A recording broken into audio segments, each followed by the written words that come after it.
आप लोग को पता है कि आरआरबी ने अपना टेंटेटिव शेड्यूल निकाल दिया है, ठीक है। एएलपी का, आरपीएफ का, एसआई का, टेक्नीशियन जो भी है, आपको हर एग्ज़ाम का एक दे दिया है कि टेंटेटिव डेट ये है। ये तो आप लोग देख लिए होंगे कि कब कौन सा एग्ज़ाम है, ठीक है। तो यहाँ से आपको मान के चलना है कि आपके पास अभी कितना दिन बचा है। आपको ये सोचना है कि कितना दिन मेरे पास बचा है, तो आपके पास करीब अब 50 दिन और बचा है, ठीक है। तो आपको कुछ इस तरह से सोचना है कि आपके पास 50 दिन ही बचा हुआ है अभी। सिर्फ इस नोटिफिकेशन पे, जो कि पढ़ने में आपको 2 से 3 मिनट लगता, इसके लिए अभी आपको लोग पीएचडी करवा देंगे, ठीक है। आपको लोग पीएचडी करवा देंगे, 1-1 घंटा का वीडियो बनाएंगे, स्ट्रेटजी बताएंगे, ये है वो है, अलग अलग तरह से डिस्कशन करेंगे, ठीक है, अलग अलग चैनल पे। इस पे आपको पीएचडी करना है, आप ये नोटिफिकेशन को लेके पीएचडी करते रह सकते हैं। सबसे पहला चीज़ ये क्लियर है, ठीक है। और जितना आप इसके बारे में देखिएगा वीडियो, कि जितना आप सुनिएगा उतना आपका कन्फ्यूज़न बढ़ेगा, उतना आपको डाउट पड़ेगा, ठीक है। और ऐसा नहीं कि अब 50 दिन बचा है तो आप ज़्यादा पढ़ाई कर सकते हैं, ऐसा कुछ नहीं है, ठीक है। सिंपल सा बात है, आप जो पढ़ रहे हैं आपको वैसे ही पढ़ना है। थोड़ा सा उसमें स्लाइड चेंज कर सकते हैं। स्लाइड चेंज मतलब अभी तक आप करंट अफेयर्स अगर नहीं पढ़ रहे थे तो आपको करंट भी पढ़ना पड़ेगा, सिंपल सा बात है, ठीक है। चलिए अभी हम लोग डिस्कशन करते हैं कि अगले 50 दिन में आपको क्या करना है, ठीक है। ऑन एन एवरेज आपके पास 50 दिन अभी से बचा हुआ है। तो आपका पहला टारगेट होना चाहिए कि आपको 5 घंटा पर डे पढ़ना है। 5 घंटा पर डे पढ़ना है, तो टाइम के हिसाब से नहीं पढ़ना है। आप सोच रहे कि टाइम प्लस एनर्जी, टाइम और एनर्जी दोनों आपको देना है 5 घंटा के लिए। सिर्फ 5 घंटा इनफ है। 5 घंटा से जो बंदा ज़्यादा पढ़ रहा है उसका सिलेक्शन नहीं होगा, श्योर शॉर्ट सिलेक्शन नहीं होगा, ठीक है। क्योंकि वो बहुत फालतू कंटेंट पढ़ रहा है और इतना आपके पास 90 मिनट में 100 क्वेश्चन है, ठीक है। आपके पास 1 मिनट भी एक क्वेश्चन के लिए नहीं है, तो आप फालतू कंटेंट अगर आप पढ़ते हैं तो आप एग्ज़ाम में जाके टाइम वेस्ट कर देंगे खुद का, ठीक है। तो 5 घंटा आपको स्टॉपवॉच लगा के टाइम और एनर्जी दे के आप अगर इतना देर पढ़ लेते हैं तो आप इतना एग्जॉस्ट हो जाएंगे कि अब आपको लगेगा कि नहीं इनफ है। और 50 दिन तक आप ये करते हैं तो आपके अंदर अलग लेवल का कॉन्फिडेंस बिल्डअप होगा। उस कॉन्फिडेंस के साथ आप एग्ज़ाम देने जाएंगे, ठीक है। तो सिर्फ टाइम के बारे में नहीं सोचना कि आपने इतना घंटे पर डे दिया, लेकिन इतना एनर्जी भी आपने इन्वेस्टमेंट किया, ठीक है। सबसे पहला चीज़ क्लियर है। दूसरा 5 घंटा पढ़ते तो मोटा मोटी जीके जीएस 2 घंटा, मैथ 2 घंटा, रीजनिंग 1 घंटा, ठीक है। रीजनिंग 1 घंटा भी ज़्यादा है, ठीक है। इसको आप कम कर सकते हैं। जीके जीएस में आपको माने तो बढ़ा सकते हैं। मैथ आपका थोड़ा अच्छा है तो थोड़ा कम देर कर सकते हैं। जीके जीएस थोड़ा ख़राब है कोई टॉपिक तो उसको ज़्यादा कर सकते हैं। सिंपल सा है, ठीक है। जीके जीएस में आप मान के चलिए कि 4 सब्जेक्ट अभी आप लेके चल सकते हैं। आधा घंटा चारों सब्जेक्ट में इन्वेस्ट करेंगे। इंडियन इकोनॉमिक्स आपको पढ़ना ही है, ठीक है। बहुत लोग क्या करेंगे, हिस्ट्री पढ़ेंगे, पॉलिटी पढ़ेंगे, जो लोग पढ़ा रहे हैं, ठीक है। इंडियन इकोनॉमिक्स से 4 से 5 क्वेश्चन फिक्स आएगा, ठीक है। और इसमें आपको ज़्यादा रटना भी नहीं है, कंसेप्चुअल है।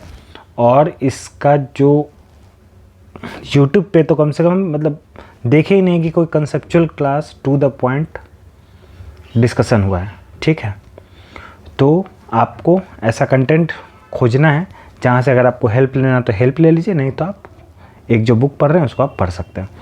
दूसरा टारगेट है modern history, Indian polity, geography और टेबल्स। जो अलग अलग तरह का टेबल्स आता है, ठीक है। साइंटिस्ट ये खोज किया, ये डिस्कवरी हुआ, ये पहले प्राइम मिनिस्टर बने, यहाँ पे पहला खोज हुआ। तो इस तरह का जो टेबलर फॉर्मेट में होता है, ठीक है। इतना रिजर्व है यहाँ पे, नोट पे अलग अलग नोट पे ये चीज़ का तस्वीर है।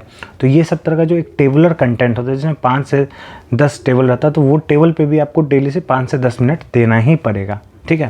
क्योंकि वहाँ से भी कुछ क्वेश्चन आता है। तो यहाँ पे सिंपल है, रटाफिकेशन ही चलेगा। और आपको बस एक गाइडेंस के लिए, अगर आप अभी कोई लेक्चर देखने जाते हैं, वो तो 100 घंटे में तो एक सब्जेक्ट ख़त्म करते हैं। तो 100 घंटे आप एक जीएस में इन्वेस्ट कर रहे हैं एक सब्जेक्ट में, तो आपका कल्याण हो जाएगा, ठीक है। तो आप टाइम और एनर्जी के साथ जो बुक पढ़ रहे हैं वो पढ़ते जाइए। कहीं से अगर आपको जस्ट हल्का सा अंडरस्टैंडिंग मिल रहा है, मतलब उस टॉपिक का आपको पता चल रहा है कि इतना पढ़ना है, तो आप उसको फॉलो कीजिए, ठीक है। सिंपल सा बात है। चलिए, करंट अफेयर्स आपको अभी से लेके 10 से 15 मिनट पढ़ना है। कब से कब तक का? जुलाई से लेके अक्टूबर तक का, क्योंकि नवंबर में एग्ज़ाम है, तो हो सकता है अक्टूबर लास्ट तक, उससे आगे का नहीं पूछेगा, ठीक है। तो आप स्टार्ट कीजिए, जुलाई से स्टार्ट कर दीजिए, जुलाई, अगस्त, सितंबर, अक्टूबर, 4 मंथ का कर लीजिए, फिर आप जून का करेंगे, फिर आप मई का करेंगे, ठीक है। 10 से 15 मिनट से ज़्यादा आपको नहीं देना है, ठीक है। और वो भी कहाँ से देना है? मैगजीन से। कोई भी मैगजीन लेके आप पढ़िए, वहाँ से आप पढ़ेंगे तो वहाँ पे आपको ज़्यादा कंटेंट मिलेगा। वहाँ पे आप अंडरलाइन भी कर सकते हैं जो जो आपको याद होते जा रहा है। टारगेट ये है कि एग्ज़ाम से 1 सप्ताह पहले आप जितना करंट अफेयर्स रेडी कर रहे हैं उसको आप रिवीजन कर सकें, ठीक है। क्योंकि जब तक आप 2 बार 4 बार रिवीजन नहीं करेंगे तो आप कैसे उसको एग्ज़ाम में सही करेंगे। अगर आपका पढ़ा हुआ है, रिवीजन नहीं है, एग्ज़ाम में आप गलत कर देंगे, ठीक है। तो 10 से 15 मिनट ही इन्वेस्ट करना है डेली। सिंपल सा रूल है, इतना ही करेंगे, बनेगा बनेगा, नहीं बनेगा नहीं बनेगा। इस तरह का एटीट्यूड आपको रखना पड़ेगा। आप अगर सेल्फ डाउट में रहेंगे, आप कोई बंदा ऐसा बता दीजिए जो डेली अभी से 1 घंटा पढ़ेगा और वो 5 में 4 क्वेश्चन सॉल्व कर देगा, कोई बंदा नहीं है, ठीक है। तो इससे अच्छा कि आप इतना करके जाइए और आपका अच्छा खासा बनेगा, ठीक है। हम कभी भी एग्ज़ाम देने जाते थे तो यही करते थे, इतना ही करना है। मतलब 10-15 मिनट में 10-20 टॉपिक पढ़ लिए, जो आज का या फिर पूरे वीक का करंट अफेयर्स है उसको अपना रेडी करते गए, ठीक है। और टेस्ट आपको फुल टेस्ट नहीं देना है, ठीक है। Subject wise, topic wise test दीजिए, मैथ में और रीजनिंग में। एक टॉपिक मान लीजिए आप 2 घंटा पढ़ रहे हैं तो करीब 6 से 7 घंटा से ज़्यादा मैथ का किसी टॉपिक में आपको इन्वेस्ट नहीं करना है। 6 से 7 घंटा एक टॉपिक के लिए इनफ है, ठीक। एडवांस मैथ्स आरआरबी में कम पूछता है तो आपको उसको कम ही पढ़ना है। उसका अगर आपको फॉर्मूला पता है, बेसिक क्वेश्चन का प्रैक्टिस है, तब भी बन जाएगा। क्यों? अब आप ट्रिग्नोमेट्री पढ़ रहे हैं 20 घंटा, अलजेब्रा पढ़ रहे हैं 25 घंटा, उतना समय नहीं है आपके पास और इतना समय कभी नहीं होगा आपके पास। सिंपल सा बात है। प्रीवियस ईयर ज़्यादा नहीं लगाना है, कंसेप्ट सीखने पे फोकस करना है। जितना ज़्यादा आप कंसेप्ट और फॉर्मूला वगैरह करते जाएंगे उतना आपका चांसेस बढ़ते जाएगा, ठीक है। जब आप वो कर लेते हैं, एक टॉपिक ख़त्म होता है, जिससे मैथ में प्रॉफिट लॉस हो गया, तो उसका आप टॉपिक वाइज टेस्ट दे दीजिए, वहाँ से आपको अपना प्रिपरेशन पता चल जाएगा, ठीक है। तो सबसे पहला आपको करना, अपना सोर्स को लिमिट करना। आपका सोर्स जीके में अरिहंत या लूसेंट को एक बुक पढ़ रहे हैं उसको आपको पढ़ना है, करंट अफेयर्स को मैगजीन पढ़ रहे हैं उसको पढ़ना है, मैथ किसी का लेक्चर आप ऑलरेडी फॉलो कर रहे हैं तो अगर वो कम देर में पढ़ा है तो आप उसको फॉलो करना है। ज़्यादा टाइम लग रहा है और आप अच्छा लग रहा है, आप बहुत पढ़ सकते तो आप अपना कर सकते हैं, ठीक है। और आप पहले भी हम डिस्कशन किए थे ये चीज़ कि आपको CBT 1 पे नहीं CBT 2 पे फोकस करना है। जब आप टॉप 15 में आ ही नहीं सकते हैं तो आप कैसे एक्सपेक्ट करें कि टॉप 1 में आ जाएंगे लक के बेसिस पे? नहीं। तो आपका टारगेट सिर्फ 50 दिन नहीं, आपका टारगेट 100 दिन होना चाहिए। क्यों? क्योंकि फिर NTPC भी आएगा और अदर एग्जाम्स का CBT 2 भी आएगा, ठीक है। तो जब ये दोनों चीज़ आएगा तो आपके पास 50 दिन और मिलेगा। आप इसी चीज़ को रिपीट करेंगे तो आपका और चांसेस बढ़ जाएगा सिलेक्शन का, ठीक है। सिलेक्शन का प्रोबेबिलिटी बढ़ाना है, सिलेक्शन का प्रोबेबिलिटी बढ़ाना है। और सेल्फ डाउट अभी बहुत होगा, बहुत लोग आपको अलग अलग तरह से मैनिपुलेट करेंगे, वो आपको नहीं करना। ज़रूरी नहीं कि आप 5 घंटे पढ़िए, आप 4 ही पढ़िए, आप 3 ही पढ़िए, 3 में भी हो जाएगा, ठीक है। जो बात है 3 घंटे भी अगर आप पर डे पढ़ रहे हैं तब भी आपका सिलेक्शन हो जाएगा। थोड़ा सा अगर आप मतलब आपको पता है कि आपको बस इतना ही पढ़ना है तब उस केस में, ठीक है। क्योंकि 3 घंटा पर आपके पास ज़्यादा समय नहीं है, फालतू चीज़ आप पढ़ेंगे नहीं, फालतू लेक्चर्स आप देखेंगे नहीं, ज़्यादा कहीं इन्वेस्ट करेंगे नहीं। अलग अलग कोर्सेज आएगा 99 रुपया में, 50 रुपया में, 100 रुपया में। बात है कि आपका टाइम इन्वेस्ट कर रहा है, पैसा का बात नहीं है, आपका टाइम इन्वेस्ट हो जाएगा, इन्वेस्ट नहीं वो हो जाएगा, खर्चा हो जाएगा, ठीक है। तो आपको टारगेट आपका फिक्स है और आपको शेड्यूल इसलिए दे दिया गया कि अब आप सिंसियरली 5 घंटा हर दिन पढ़िए।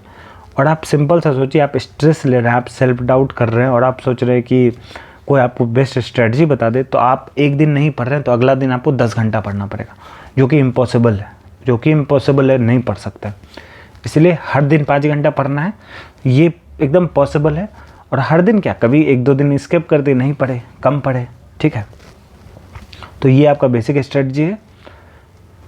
इस पे आप पीएचडी कर सकते हैं, कितना भी कर सकते हैं, ठीक है। स्ट्रेटजी ऐसा नहीं कि यही है, लेकिन ज़्यादा नहीं पढ़ना है। सिंपल कहने का मतलब ये, ज़्यादा नहीं पढ़ना है, टू द पॉइंट पढ़ना है। आप देखें तो आधा घंटा आप हर सब्जेक्ट पढ़ रहे हैं, तो आप 25 घंटे आप हर सब्जेक्ट को दे रहे हैं, ठीक है। 25 से 30 घंटे, 20 से 25 घंटे दे रहे हैं, तो भी आप अच्छा खासा मार्क्स उसमें स्कोर कर सकते हैं। आप इस तरह से सोचिए, आप 100 घंटा तो लेक्चर देख रहे हैं, कब रिवीजन कीजिएगा, कब क्या कीजिएगा, ठीक है। इस पर कभी और फिर होगा तो डिस्कशन करेंगे हम लोग, जीके जीएस या फिर ये सब कैसे प्रिपेयर करें, ठीक है। बाकी मोटा मोटी तो यही है, इतना ही करना है आपको।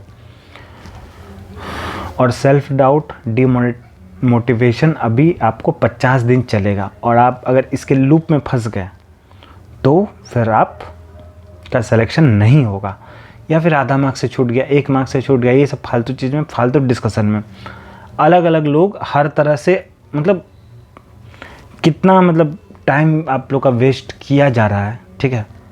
खुद के प्रॉफिट के लिए लोग कर रहे हैं, वो आपको देखना पड़ेगा, ठीक है। आपका रिस्पॉन्सिबिलिटी है कि आपको अपना टाइम सही जगह इन्वेस्ट करना है। ये हम लोग जो बोले ना, आपको टाइम और एनर्जी इन्वेस्ट करना, तो एनर्जी सही जगह वेस्ट करना है, ठीक है। अगर आप स्ट्रेटजी वीडियो देख रहे हैं 1 घंटा, और आप उसको काउंट कर रहे हैं कि हाँ ये तो मेरे 1 घंटा हो गया, पढ़ाई कर लिए, आपका तो 0.01 मार्क्स भी नहीं पढ़ा, ठीक है। या आप 12 मिनट 15 मिनट का वीडियो देख लेंगे, तो यहाँ से आपका कोई मार्क्स नहीं बढ़ेगा, कुछ नहीं। ये प्रॉपर पूरा टाइम वेस्ट है, ठीक है, पूरा टाइम वेस्ट है। 15 मिनट में आप कोई मार्क्स ही गेन नहीं किए। उससे जब 15 मिनट आप करंट अफेयर्स पढ़ लेते हैं, ठीक है। लेकिन ये भी देखना ज़रूरी इसलिए भी हो जाता है कि आप और जगह टाइम इन्वेस्ट नहीं करें, यहाँ भी इन्वेस्ट नहीं करना है, ठीक है। क्यों इन्वेस्ट करें आप अपना टाइम? आप अपना 2x में स्पीड में देख के आप इसको ख़त्म कीजिए, ठीक है। ठीक है, चलिए फिर मिलते हैं नेक्स्ट वीडियो में। और आपको वही है कि 50 दिन तक ये फॉलो करना है, फिर 50 दिन इसको फिर से फॉलो करना है। 50 दिन आप सक्सेसफुली फॉलो कर लिए, इसको जब आप CBT 1 में इम्प्लीमेंट करके देखेंगे कि आपका जो स्ट्रेटजी इम्प्लीमेंट हो पाया है या नहीं, तब आप फिर से, अगर इम्प्लीमेंट हो रहा है, आप में इम्प्रूवमेंट है, ठीक है। ऐसा नहीं जो लोग बोले कि आपका सिलेक्शन हो ही जाएगा, क्यों हो जाएगा भाई? कितने लाख लोग फॉर्म भरे हैं, क्यों आप ही का सिलेक्शन होगा, है ना। बट आपको कोशिश करना है कि आपको अपना मार्क्स बढ़ाते जाना है, हर दिन कुछ ना कुछ 0.5 मार्क्स 1 मार्क्स का ही गेन करना है हर दिन। और वो आपको बाद में भी काम आएगा, NTPC में भी काम आएगा, CBT 2 आएगा उसमें भी काम आएगा, हर जगह काम आएगा। दूसरा एग्जाम देंगे वहाँ भी काम आएगा, है ना। चलिए मिलते हैं नेक्स्ट लेक्चर में। Have a nice